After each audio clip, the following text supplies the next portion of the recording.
Nobody expected the night to unfold like this.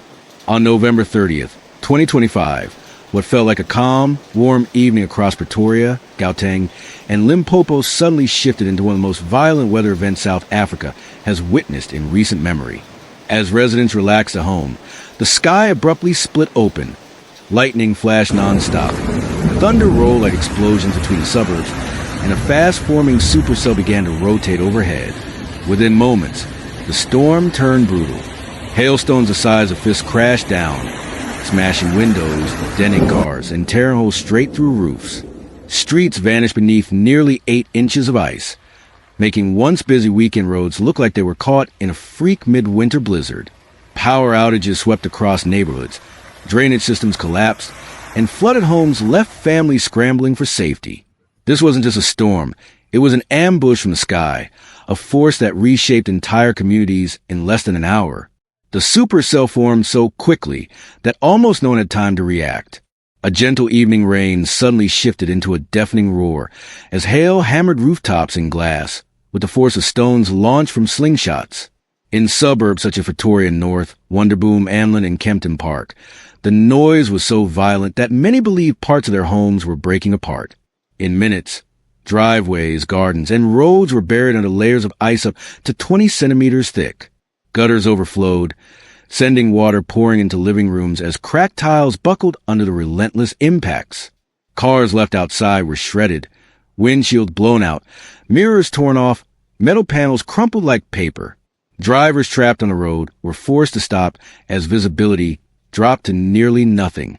Some residents rushed out with brooms and shovels, desperately trying to clear ice from doorways before water pushed into their homes.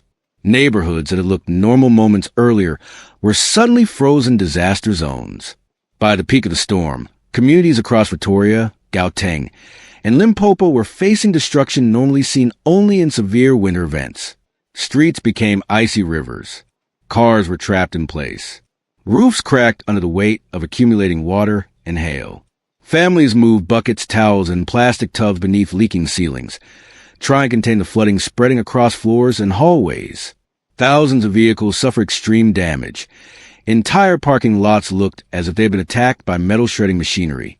Lightweight carports collapsed under the weight of packed ice. Trees snapped at their trunks, blocking intersections and driveways. Power lines sagged dangerously low. By sunrise, the disaster revealed itself fully. A region coated in white, battered by flooding, and stunned by a storm that lasted less than an hour. Meteorologists later confirmed that the chaos was caused by an explosive rotating supercell, one of the most dangerous storm types on Earth. A surge of unusually warm surface air collided with a powerful layer of cold, unstable air sweeping across northern South Africa. This contrast created the perfect engine for rapid storm growth. The supercell's rotating structure launched moisture high into the atmosphere, where it froze, fell, and refroze, producing increasingly massive hailstones until they became too heavy to stay airborne. With hail up to 1.5 inches in diameter and winds between 50 and 60 miles per hour, the storm pelted the region with thousands of icy projectiles. Its speed made it even more dangerous. Satellite images showed the cell intensifying and sweeping across Pretoria with almost no time for warnings. Climate experts noted that such violent hailstorms are becoming more common as global temperatures rise and warm-cold air contrasts intensify. As the storm continued, the human toll became clear.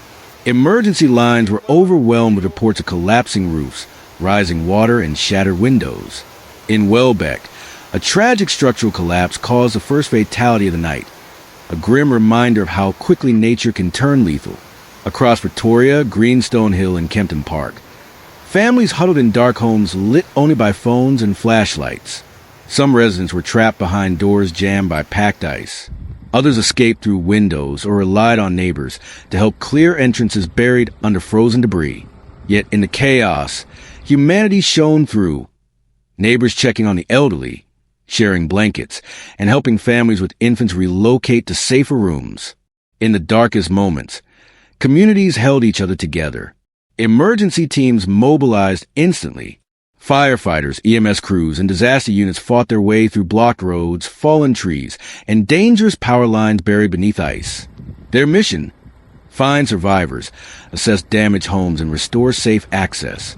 City power crews worked through the night to stabilize the grid, while fierce winds continued to push the system to its limits. Teams cut through debris with chainsaws, forced open doors sealed shut by ice, and evacuated families whose ceilings were moments away from collapsing.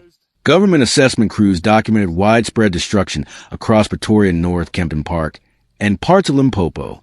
It was a full-scale emergency, unfolding in real time. At dawn, the region looked like a scene from another world. Hail drifts reached the undersides of parked cars. Trees lay scattered like broken matchsticks. Carports were crushed into twisted metal. Residents walked out in disbelief, stepping into a frozen landscape in the middle of South Africa summer. Homes were soaked. Roofs were fractured. Gardens were destroyed. Insurance lines were overwhelmed. Businesses struggled to reopen, including Festival Mall, where part of the roof caved in. Government facilities reported network failures that disrupted essential services. Yet through the destruction, something powerful emerged. Unity. Neighbors shared tools, generators, food, and time, clearing ice and supporting families who lost the most. As the ice slowly melted under rising sunlight, one truth became undeniable. This storm didn't just pass through. It transformed an entire region. What began as a warm summer evening became a night of shattered rooftops, wrecked vehicles, flooded homes, and a community pushed beyond its limits. The November 30th hailstorm wasn't just another weather event. It was a warning, a sign that fast-forming, extreme storms are becoming part of our new reality. But in the middle of chaos, one thing stood firm: the strength of ordinary people, communities helping communities, families protecting each other, and first responders risking everything to keep others safe. If this story opened your eyes, moved you, or helped you understand the power of nature, don't forget to like, share, and subscribe. Our world is changing fast, and staying informed is one of the best ways to stay prepared. But even as the community began picking up the pieces, new threats loomed on the horizon. Meteorologists monitoring the region warned that the atmospheric instability responsible for the November 30th supercell had not fully dissipated. In fact, early radar signatures suggested that a second line of severe storms could form within the next 48 hours. Storms capable of producing more hail, damaging winds, and localized flooding. Local authorities quickly shifted from rescue operations to preparations for a possible follow-up disaster. City officials urged residents to secure damaged roofs with tarps, clear remaining ice from drainage areas, and avoid traveling unless absolutely necessary. Hardware stores were overwhelmed as people searched for generators, plastic sheeting, waterproof tape, and emergency lighting. For many, the fear wasn't just what had happened, but what could still be coming. Families who had spent the night shoveling hail from living rooms and hallways now rushed to move furniture, cover appliances, and relocate children away from rooms with weakened ceilings. Volunteers from neighboring towns arrived with trucks, ladders, and tools, reinforcing homes that were already at their breaking point. In several neighborhoods, makeshift community centers were set up in churches and schools to provide shelter for families whose homes were too damaged to endure another storm. At the same time, infrastructure teams worked tirelessly. Electric crews replaced snapped power lines and removed ice from critical transformers. Water officials inspected pipelines that had flooded or burst under pressure.